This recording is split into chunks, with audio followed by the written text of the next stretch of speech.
Praise Lord, सबको जय मसीह की। मेरे प्रियो, हम परमेश्वर के नाम को धन्यवाद देते हैं कि उसने हमें यह मौका दिया। हम उसकी महिमा आदर करते हैं। सच में हमारा परमेश्वर महान है। वो राजाओं का राजा और प्रभु का प्रभु है। मेरे प्रियो, हम लोग जो हैं अंतिम दिनों में जी रहे हैं। ये जो दुनिया है, ये अंत का समय है। मेरे प्रियो, अगर आप बाइबल में से पढ़ेंगे, जो भविष्यवाणियाँ बाइबल में लिखी है वो सारी की सारी पूरी धीरे धीरे पूरी होती जा रही है। और ऐसे समय में हम नहीं जानते कि ईसा मसीह कब आने वाले हैं। मेरे प्रियो, हमारे जीवन में दो बातें हम नहीं जानते। पहली बात, ईसा मसीह कब आने वाले हैं, और दूसरी बात, हमारा जीवन का जो सफ़र है वो कब और कहाँ और कैसे ख़त्म होगा, ये हम लोग नहीं जानते। इसलिए मेरे प्रियो, आज जो हमें परमेश्वर ने समय दिया है, इन दिनों में हमें तैयारी करना चाहिए। तैयारी, उसका मतलब क्या है मेरे प्रियो? कई लोग सोचते हैं कि हम क्या तैयारी करेंगे। हम हर हफ्ते चर्च में जाते हैं, हमारा दशमांश देते हैं, हम दान धर्म करते हैं, हम प्रार्थना जाते हैं, प्रार्थना सभा लेते हैं, हम ईसा मसीह के नाम का जो प्रचार करते हैं। मेरे प्रियो, ये सारी बातें अच्छी है और ये हम करना चाहिए, हमें करना भी चाहिए, परंतु ये हमारा कर्तव्य है। लेकिन स्वर्ग में जाने के लिए हमारा जो जीवन चरित्र कैसा है, इसे जांचना जरूरी है। क्या मेरे जीवन से परमेश्वर खुश है? क्या परमेश्वर मुझे देखकर आनंदित होता है? क्या मैं परमेश्वर के इच्छा के अनुसार चल रहा हूं? ये सारी बातें जो है, हमें हमारे अंतःकरण में झांक कर देखने की जरूरत है। और ये सारी बातें हमें कैसे समझेंगे? जब तक हम बाइबल पढ़ेंगे नहीं, जब तक हम बाइबल के वचनों को समझेंगे नहीं, तो ये सारी बातें हमें समझ में नहीं आएगी। और कुछ ऐसे ही पाप है जो हम रोजाना करते हैं, लेकिन उसका एहसास हमें नहीं हो रहा है। कुछ ऐसे पाप हैं जो हमें स्वर्ग के राज्य में जाने से रोक सकते हैं, लेकिन उसकी ओर हमारा ध्यान नहीं है। आइए हम बाइबल में से वो देखेंगे वो पाप क्या है और उसमें हम पढ़ेंगे। तो इसमें लिखा है बाइबल में, मत्ती की पुस्तक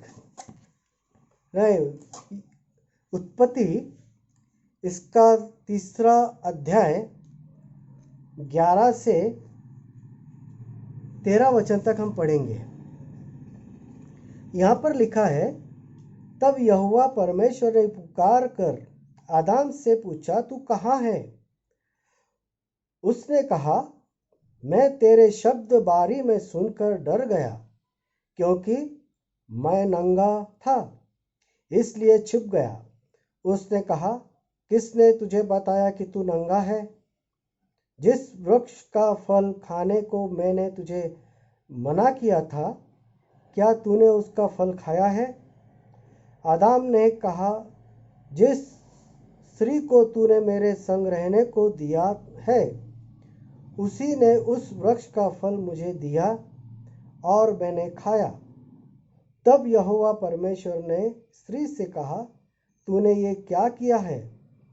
स्त्री ने कहा, सर्प ने मुझे बहका दिया, तब मैंने खाया। मेरे प्रियो, परमेश्वर ने आदम से कहा था, तू उस पेड़ का फल मत खाना, जिस पेड़ का फल तुझे भला बुरा का ज्ञान देगा। लेकिन हम यहाँ पे देखते हैं कि आदम ने वो फल खा लिया, और फल खाने के बाद जब परमेश्वर ने उससे पूछा कि तूने वो फल खाया क्या, तब उसने सीधा उसका जवाब नहीं दिया। उसने वो हवा की ओर ढकेल के कहा कि जो स्त्री तूने मेरे साथ रहने को दी थी ना, उसने वो फल मुझे ला के दिया और वो मैंने खाया। उसने खुद की गलती यहाँ पर मानी नहीं, उसने वो गलती उस स्त्री के ऊपर, यानी वो हवा के ऊपर ढकेल दी। और जब परमेश्वर ने हवा से पूछा कि तूने क्या किया, तब हवा ने भी क्या किया, अपनी गलती मानी नहीं, उसने वहां पे जो सर्प था उसके ऊपर ढकेल दिया। यहाँ पर हम देखते हैं कि आदम ने हवा पर दोष लगाया, हवा ने उस सर्फ पे दोष लगाया, लेकिन इन दोनों ने भी अपनी गलतियां मानी नहीं। और मेरे प्रियो, आज भी ये सारी बातें चल रही है। आज हम देखते हैं हमारे जीवन में सुबह से लेकर शाम तक हम कितने लोगों पर दोष लगा रहे हैं।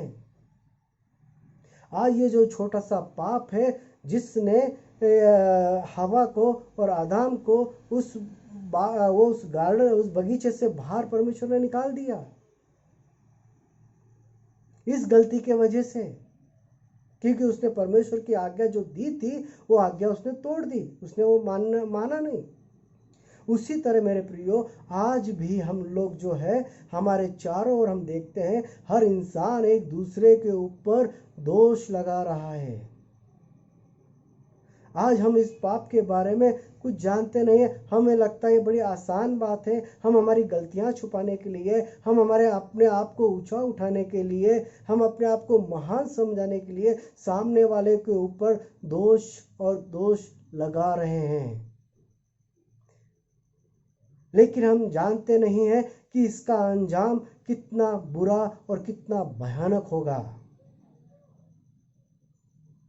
अगर यही स्वभाव हमारा बना रहा तो हम मेरे प्रियो, हम स्वर्ग में नहीं जा सकते। और आगे हम देखेंगे मत्ती की पुस्तक और उसका 7वां अध्याय। यहाँ पर ईसा मसीह ने भी यही बात कही है। हम पढ़ते हैं, दोष मत लगाओ कि तुम पर भी दोष ना लगाया जाए, क्योंकि जिस प्रकार तुम दोष लगाते हो उसी प्रकार तुम पर भी दोष लगाया जाएगा। मेरे प्रियो, यहाँ पर ईसा मसीह भी कह रहे हैं कि दोष मत लगाओ। अगर तुम दोष लगाते हो तो तुम्हारे ऊपर भी वैसा ही दोष लगाया जाएगा। आज इस वचन को मैं कई बार पढ़ चुका हूँ, लेकिन आज तक मैं ये नहीं समझ पाया कि यहाँ पर ईसा मसीह क्या कहना चाहते हैं, क्योंकि मेरे जीवन में ये मुझे आदत लग चुकी है कि मैं दूसरों को दोष लगाता रहूं। मैं अपनी गलतियां मानता नहीं हूँ। मैं अपनी गलती छुपाने के लिए सामने वाले व्यक्ति के ऊपर दोष लगा रहा हूँ। मेरे प्रियो, आज हम परिवार की घटना ले लेते हैं, हम परिवार का उदाहरण ले लेते हैं। आज हमारे परिवार में जब लड़ाई झगड़ा होता है तो कोई भी गलतियां नहीं मानता। और आज हम देखते हैं कि अगर माता पिता का झगड़ा भी होता है तो बच्चे लोग किसी और को दोष लगाते हैं कि माँ की गलती है, पिता की गलती है। हाँ, गलतियां होती है। और मेरे प्रियो, इसी स्वभाव के कारण, दोष लगाने के कारण आज हम देख रहे हैं कि तलाक के जो प्रमाण हैं वो बढ़ते जा रहे हैं। आप देख लो कि डिवोर्स की केस दिन पे दिन बढ़ती जा रही है। क्यों?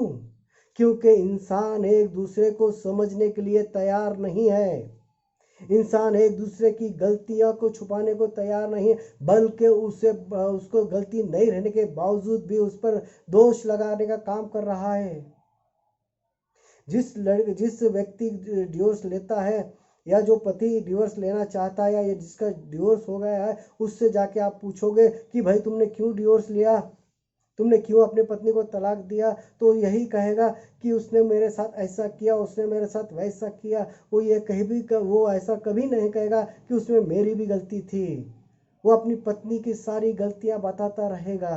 अगर पत्नी से जाके आप पूछोगे कि आपने पति को क्यों डिवोर्स दिया, तो वो भी यही काम करेगी, अपने पति के बारे में बताती रहेगी। लेकिन मैं कहाँ गलत हूँ ये वो नहीं सोचती। मेरे प्रियो, आज इसी कारण के वजह से लोगों के घरों में अशांति फैली हुई है। आज सारी दुनिया अशांति से भरी हुई है, क्योंकि हर इंसान अपनी गलतियां छुपा रहा है और सामने वालों के ऊपर दोष लगा रहा है। क्या हमारा ये ऐसा जीवन देख के परमेश्वर खुश होंगे?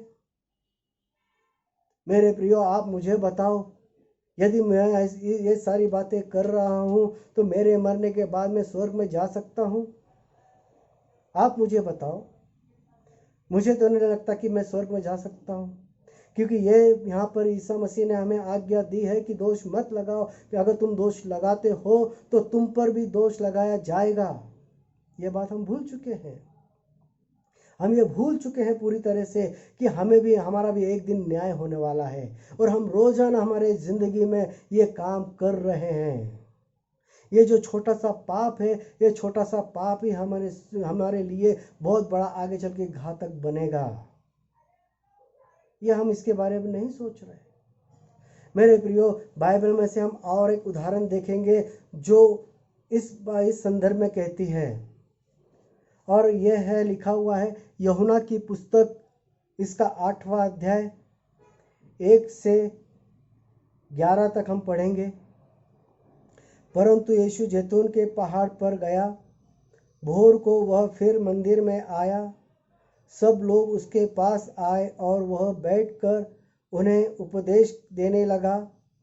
तब एक स्त्री और फरीसी ने, शास्त्री और फरीसी एक स्त्री को लाए जो वह विचार में पकड़ी गई थी, और उसको बीच में खड़ा करके यीशु से कहा, हे गुरु, यह स्त्री वह विचार करती पकड़ी गई है। व्यवस्था में मूसा ने हमें आज्ञा दी है कि ऐसी स्त्रियों पर पथराव करें। अब तू इस स्त्री के विषय में क्या कहता है? उन्होंने उसको परखने के लिए यह बात कही ताकि उस पर दोष लगाने के लिए कोई बात पाए। परंतु यीशु झुककर उंगली से भूमि पर लिखने लगा। जब वे पूछते ही रहे तो उसने सीधे होकर उनसे कहा, तुम में से जो निष्पाप हो वही पहला उसको पत्थर मारे। और फिर झुककर भूमि पर उंगली से लिखने लगा। परंतु वे यह सुनकर बड़ों से लेकर छोटे तक एक एक करके निकल गए, और यीशु अकेला रह गया, और स्त्री वहीं बीच में खड़ी रह गई। यीशु ने सीधे होकर उससे कहा, हे नारी, वे कहाँ गए? क्या किसी ने तुझ पर दंड की आज्ञा ना दी? उसने कहा, हे प्रभु, किसी ने नहीं दी। यीशु ने कहा, मैं भी तुझ पर दंड की आज्ञा नहीं देता। जा और फिर पाप ना करना। मेरे प्रियो, हम 6वां वचन फिर से देखेंगे। यहाँ पे लिखा है, उन्होंने उसको परखने के लिए यह बात कही ताकि उस पर दोष लगाने के लिए कोई बात पाए। मेरे प्रियो, ये जो शास्त्री और फरीसी थे, ये धर्मगुरु थे।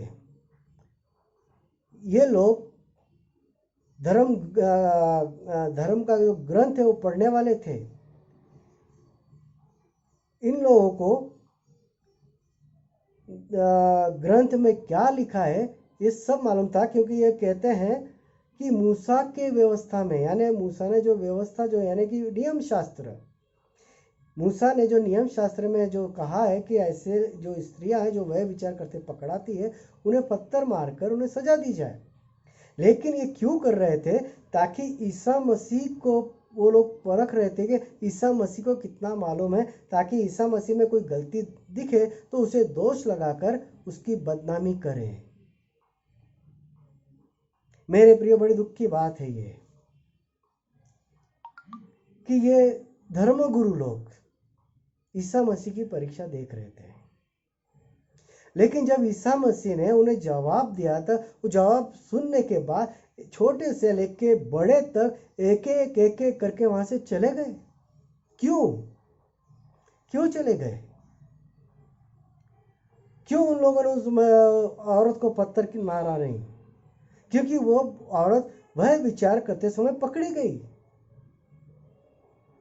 और खुद ईसा मसीह कहते हैं कि तू जा फिर पाप मत करना। इसका मतलब वो पाप करते समय पकड़ी गई है। तो फिर इन लोगों ने पत्थर क्यों नहीं मारा उसे? क्योंकि वो धर्म गुरु थे, वो जानते थे कि इस दुनिया में ऐसा कोई नहीं है जो निष्पाप है, हर इंसान पापी है। और ये जान चुके थे कि अगर मैंने पत्थर मारा, पहला पत्थर अगर मैंने उठा के उसको मारा तो मैं इंसान की नज़र से बच सकता हूं, लेकिन परमेश्वर की नज़र से मैं कभी नहीं बच सकता। क्योंकि परमेश्वर मेरा बाह्य रूप नहीं देखता, परमेश्वर मेरा अंतःकरण देखता है, मेरा जीवन देखता है कि मैं कैसा हूं। इसलिए मेरे प्रियो, उनकी हिम्मत नहीं हुई कि इस स्त्री को पत्थर मारे, नहीं हुई हिम्मत, क्योंकि वो जानते थे कि इसमें जो अगर उन्होंने ये गलती की या उन्होंने अगर पत्थर उठा के मारा तो जब उनका न्याय का दिन होगा, मरने के बाद जब न्याय होगा तो वो इस बात के लिए नरक में जा सकते हैं। इसलिए उन लोगों ने उस महिला को पत्थर नहीं मारा। जब उन्होंने ईसा मसीह की यह बात सुनी तब उन्होंने अपने आप में परीक्षण किया, अपने आप को जांचा, क्या मैं उस काबिल हूं क्या कि इस औरत को मैं पत्थर मारूं, इस काबिल मैं हूं क्या? उन्होंने अपने आप को जांचा, और जब उन्होंने अपने आप को जांचा तो उन्हें पता चला कि मैं इस काबिल नहीं हूं कि इस औरत को मैं पत्थर मारूं। मेरे प्रियो, आज हम ये बातें समझ रहे हैं क्या? आज हमारे जीवन में ये बातें हमें मालूम है क्या? हम हर हफ्ते चर्च को जा रहे हैं, हम रोज बाइबल पढ़ रहे हैं, हम रोज प्रार्थना कर रहे हैं, फिर भी हमारे जीवन में ये बातें क्यों हो रही है? क्यों हम लोगों पर दोष लगा रहे हैं? अगर हमारा आपस में झगड़ा होता है तो हम हमारी गलतियां क्यों नहीं मानते? क्यों हमारे सामने वाले पर हम दोष लगा रहे हैं? क्या आप जानते हो क्या इस छोटी सी गलती की वजह से हम सीधे नरक में जा सकते हैं? जानते हो क्या आप? मेरे प्रियो, इस दुनिया का एक नियम है, बच्चा जब स्कूल को जाता है और उसकी एग्जाम जब होती है, जब वो एग्जाम में पेपर लिखता है, अगर वो एक विषय में फेल हो जाता है और सारे विषयों में बहुत अच्छे नंबर से वो पास भी हो जाता है, लेकिन वो फेल कहलाता है। वो अगली कक्षा में बैठ नहीं सकता, वो अगली जो क्लास है उसमें नहीं बैठ सकता, क्योंकि इस दुनिया का नियम है, अगर तुम सारे विषय में जब तक पास नहीं होते तो आप अगली क्लास में नहीं जा सकते। आप फेल कहलाते हो, आप पास नहीं कहलाते। भले आपके सारे सब्जेक्ट है वो अच्छे नंबर से आप पास हो चुके हो, लेकिन एक विषय के लिए आपके नाम पे जो धब्बा लगता है वो है फेल। भले आपका जीवन बहुत अच्छा है, आप ईसा मसीह का प्रचार कर रहे हैं, आप परमेश्वर के काम के लिए बहुत सारा धन दे रहे हैं, लेकिन मेरे प्रियो, अगर मेरे जीवन में ये छोटा सा पाप है तो मैं स्वर्ग के राज्य में नहीं जा सकता। और ऐसे छोटे छोटे पाप जो है हमारे जीवन में भरे हुए हैं। मेरे प्रियो, आज का जो संदेश है इससे हम क्या सीख रहे हैं? अगर हम एक उंगली सामने वाले पे दिखाते हैं तो 4 उंगलियां मेरे पास है। मुझे किसी को दोष देने का अधिकार नहीं है। आज इस अध्याय से हमें क्या सीखने को मिला है? तो हमें अपने गिरेबान में झांक कर देखना है कि मैं कितना अच्छा हूं। क्या मेरा जीवन पवित्र है? क्या मैं उस काबिल हूं? क्या मेरे जीवन से परमेश्वर संतुष्ट हो रहे हैं? क्या मेरे मरने के बाद मैं स्वर्ग में जा सकता हूं? ये सारी बातें आज मुझे अपने आप में जांचना है। आज मुझे ये देखना है कि मेरा जीवन कैसा है। मेरे प्रियो, मैं बाहर के दुनिया में मैं कितना भी समाज सेवा कर लूँ, मैं कितना भी प्रचार कर लूँ, मैं कितना भी धन दौलत लुटा दूँ, लेकिन मेरे प्रियो स्वर्ग का राज्य के लिए, स्वर्ग का जो राज्य है इससे बहुत अलग है। इसका और स्वर्ग का राज्य का कोई तालमेल नहीं है, कोई संबंध नहीं है। स्वर्ग में जाना है तो हमें हमारा जीवन पवित्र करना है, हमारा जो बर्ताव है उसे सुधारना है, तब जाके हम स्वर्ग में जाएंगे। नहीं तो हम स्वर्ग में नहीं जा सकते मेरे प्रियो। बड़े दुख की बात है ये, और ये गलतियां हम रोज कर रहे हैं। ऐसा कोई नहीं है जो ये गलतियां नहीं कर रहा है। मेरे प्रियो, आज परमेश्वर ने आपको और मुझे समय दिया है, और इस समय का हम सदुपयोग करें। हम परमेश्वर के पास जाएंगे, उससे प्रार्थना करेंगे कि हे प्रभु, मेरे जीवन में मैंने ऐसे बहुत लोगों को दोष दिया है, बहुत लोगों पर दोष लगाया है, इस सब गुनाह के लिए मुझे माफ़ कर दे, मेरे इस पाप के लिए तू मुझे माफ़ कर दे मेरे प्रभु, और मुझे सहायता करने के लिए तू पवित्र आत्मा दे। इस गुनाह से बाहर निकलने के लिए मुझे पवित्र आत्मा से भर, ताकि मैं इस गुनाह से विजय पा सकूं। क्योंकि मैं प्रभु, मैं अपने आप से इस गुनाह से बाहर नहीं निकल सकता, तो मुझे आपके पवित्र आत्मा की ज़रूरत है, और आप मुझे पवित्र आत्मा दें ताकि मैं इस गुनाह से बाहर निकल सकूं। हे मेरे परमेश्वर, मेरे इस गुनाह के लिए मुझे माफ़ कर दो। आपने मुझे माफ़ किया, इसलिए मैं आपके नाम को धन्यवाद देता हूँ और आपकी महिमा आदर सम्मान करते हुए ईसा मसीह के नाम से मांगता हूँ मेरे प्यारे परमेश्वर। आमीन, आमीन, आमीन। मेरे प्रियो, इस प्रकार हम प्रार्थना करेंगे, और हमारा जीवन है, उस जो तैयारी का जो समय है, हम हमारे जीवन में तैयारी करेंगे। ऐसे हमारे जीवन में कई पाप है, बहुत से पाप है जिन्हें हमें जानना जरूरी है, और हम कब जानेंगे? जब हम परमेश्वर के वचन से पढ़ेंगे। हम फिर मिलेंगे किसी अलग विषय पर। तब तक परमेश्वर आपकी रक्षा करे, आपको शांति से भरे। सबको जय मसीह की। प्रेज गॉड, आमीन।